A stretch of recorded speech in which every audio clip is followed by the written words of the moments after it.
Halo, Assalamualaikum warahmatullahi wabarakatuh. Selamat dini hari.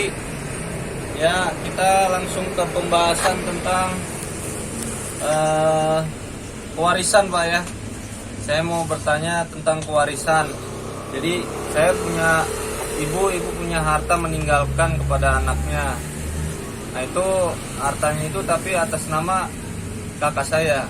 Mau dibikin atas nama kakak. Mau dibikin atas nama Ya. kakak. Itu Pak, menurut pandangan hukumnya bagaimana? Apakah Macam mana? Nggak tahu gimana ya. lah, pokoknya kenapa bisa gitu?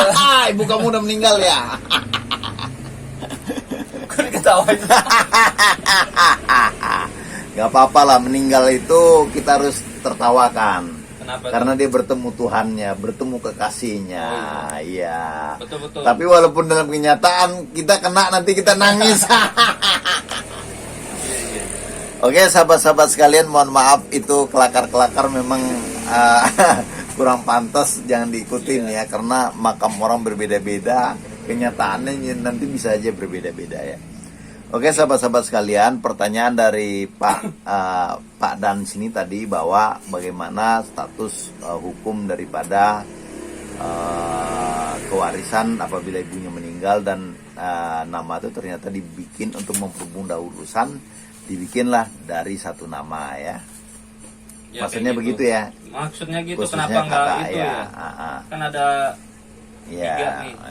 ya. Jadi begini, Pak Dans ya, Iya. bahwa kewarisan itu sebenarnya harusnya dibagi ya, langsung dibagi pada saat terjadi proses terjadinya warisan, yakni meninggalnya orang yang memiliki warisan.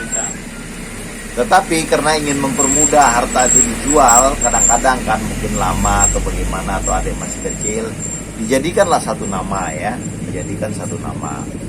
Nah, itu niat baiknya bagus, mensreanya ya, niat baiknya bagus ya. Tetapi dalam pelaksanaannya itu nanti akan timbul masalah-masalah. Ya, apabila kita membuatkan sertifikat itu kepada satu anak atau satu ahli waris, Iya. maka yang terjadi adalah kita menandatangani surat pelepasan warisan. Ya. Oh, yang tidak ada tertera namanya di situ. Nah, ya, artinya itu hak-hak itu sepenuhnya secara legal itu dikuasai oleh orang yang namanya ada di sertifikat. Nah, apalagi kalau Anda nggak dibarengin oleh perjanjian di bawah Materai. tangan, misalnya ada saksi atau apa dan lain-lainnya yang menyatakan itu hak bersama. Itu yang pertama ya. Jadi dalam proses perjalanan itu sampai itu harta itu terjual, itu bisa saja ya, ini apa namanya, si anak yang memegang atas nama wasiat ini, warisan ini ya, dia bisa saja melakukan tindakan-tindakan seakan-akan itu menjadi milik dia. Iya. Nah, misalnya dia menjual, misalnya lagi dia menggadai ya, itu bisa saja terjadi. Dan apakah kita bisa menggugat? Tentu kita bisa menggugat, tetapi prosesnya itu akan sangat lama dan memakan waktu panjang. Kalau misalnya Anda memang mempunyai jiwa yang bisa memenjarakan saudara Anda karena melanggar hak-hak Anda, ya itu bisa juga Anda lakukan. Tapi kalau Andanya orangnya hatinya memang ikhlas, orang sufi, orang yang nggak peduli dengan harta-harta begituan, ya boleh Anda biarkan gitu loh. Tidak bisa. Nah, jadi Anda mau gugat, jadi Anda mau gugat ini. Saya ingin menggugat. Oke. Tapi kan ini baru pertanyaan, belum Oh, kejadian iya. gitu loh. Beda. Kamu nggak bisa Ada ya? bedakan pernyataan dan kejadian. Telepon pengirimnya belum. Ya udah. Ya, Dijeda dicatat dulu. dulu. Oke. Dan selanjutnya ya. Nah, ini yang bakal terjadi kalau misalnya ya, bahwa harta itu akan menjadi secara legal itu menjadi milik dia, ya. Jadi dia melakukan proses transaksi itu akan memudahkan. Itu kalau dia mensareanya niatnya menjadi dari baik menjadi jahat. Nah, yang kedua, kemungkinan buruk yang akan terjadi apabila apa? Apabila barang ini nggak diketahui oleh ahli waris yang lain. ya. Iya. Ahli waris yang lain dalam arti kata apa? Dalam arti kata misalnya ya, dia meninggal di dalam memegang sertifikat itu, sedangkan sertifikat atau warisan itu belum terjual. Oke, kita lanjut ya pembahasannya ya tadi ya, bahwa kelemahannya apa yang bakal terjadi kalau dalam satu nama itu ya, di dalam ahli waris ya, apabila Anda melakukan pelepasan hak dan nama itu udah berubah menjadi satu nama ya, di dalam beberapa ahli waris yang saya jelaskan tadi bisa berubah dari niat baik menjadi niat jahat. Yang kedua adalah soal terjadinya suatu hal apabila dalam memegang memegang sertifikat itu atau memegang perubahan nama itu, warisan itu, dia mengalami meninggal ya, dia mengalami meninggal.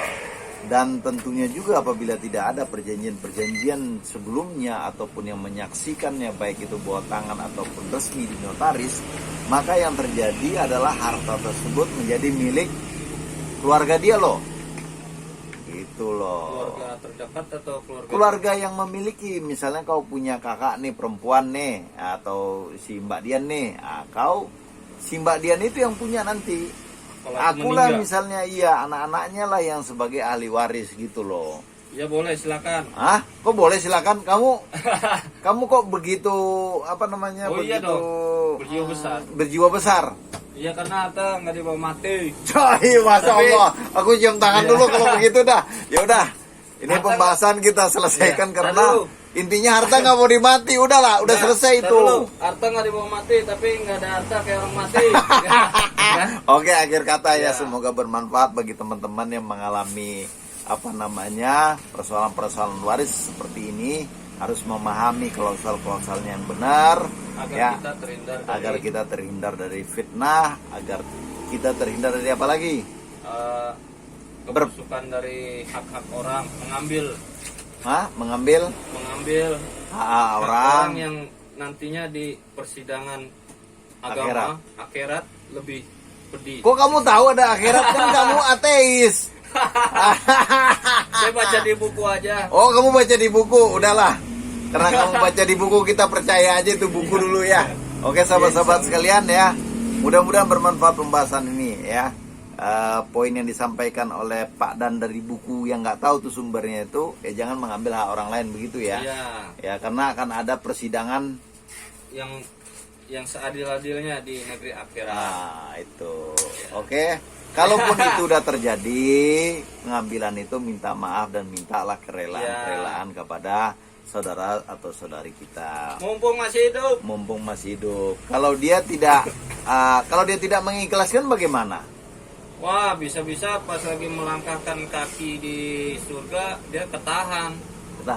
Karena belum ada yang belum ikhlas. Masya Allah. Walaupun dia ahli ibadah. Walaupun ahli ibadah juga. Masya Allah, kamu udah kayak kiai besar sekarang.